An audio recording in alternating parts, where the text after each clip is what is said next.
Thank you very much. Thank you for inviting me to this Congress. I hope you are enjoying.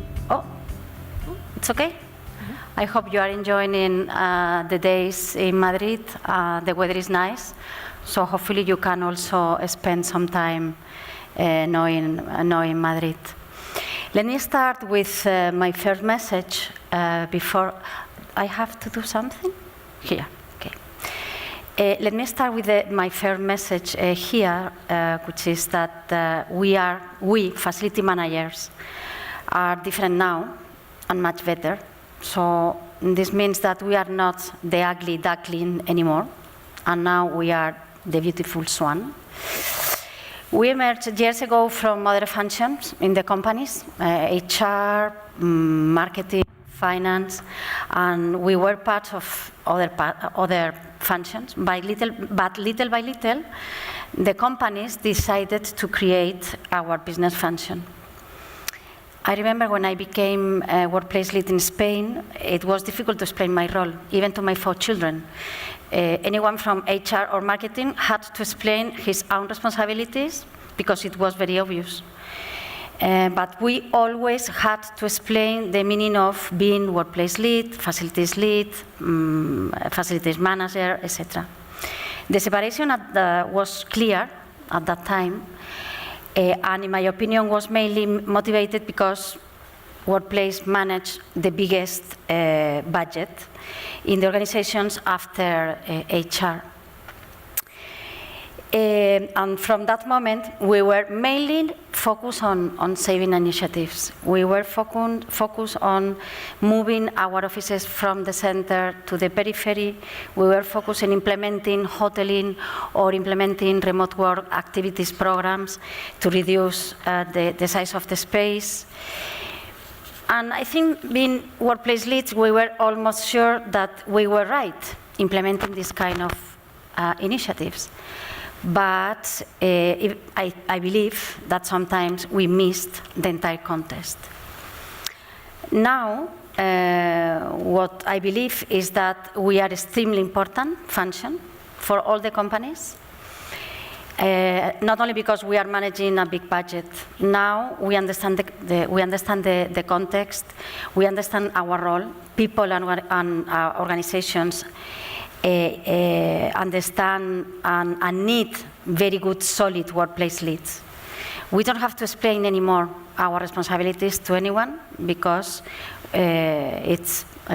people already know. And we understand our own mission and vision. We are responsible to create the best momentums to allow our stakeholders to have the best experience, and we have to be versatile because our stakeholders, a lot, clients, employees, suppliers, visitors, are different, with different needs, with different expectations, objectives, and we have to give the best experience to each of them. And this is the same for women or men. This is not a question of gender. We have to know very well our companies, the strategy, the clients. We have to be 100% close to the business, to the leadership. We have to be 100% aligned with the objectives. And of course now, living in a digital world, we have to be innovative, implementing projects using digital, such new technologies, mobility, analytics, big data, artificial intelligence, robotics. Okay. Now it's time to talk about women in this market. You have here some statistics too. What you can see is that we start with the same percentage than men, women and men, but women are less and less when we see higher levels. However, this is not because women are not ambitious. Because if you look at this slide, women aspire to reach top organization, top position in a similar percentage than men. In Spain, even more. Okay? However, women don't have the opportunity to promote themselves and communicate their ambition. And on the other hand, and in my opinion, this information is very important, the organizations don't have formal gender diversity policies, and the companies that have are not implementing the programs properly. This is what we can see in this slide. This year, Accenture developed a very interesting analysis. The name is Getting to Equal, you can find in internet, where we can we demonstrate that the gender equality can be accelerated. I choose just 2 slides that, in my opinion, summarize all the conclusions. The first is this very interesting slide. You can see 2 different types of countries: countries with the biggest gender gap and countries with the smallest gender gap. You will see, the first time I saw the slide, it was strange.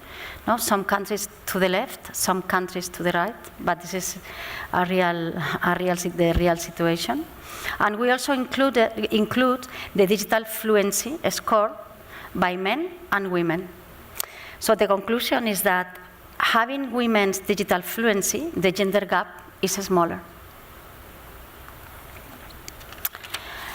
And we also, you have this interesting slide that demonstrates that we can accelerate the gender equality. So if the governments and the businesses spend a little bit more money and time to help women become digitally fluent, we will accelerate the gender equality. In the case of the developed countries, by 25 years. So instead of having the equality in 2065, we will have the gender equality in 2040. And the same for even more in developing countries. Okay. So the secret sauce is the digital technologies, the new technologies.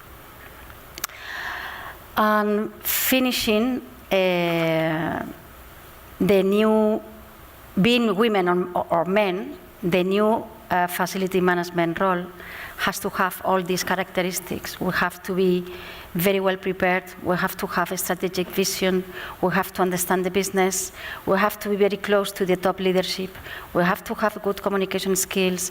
We have to be able to implement change management activities. We have to have very good financial skills. And what I am seeing every day is that I am funding more and more prepared facility managers. So that's why I believe we are not the ugly duckling anymore, and now we are the beautiful swan. Thank you very much.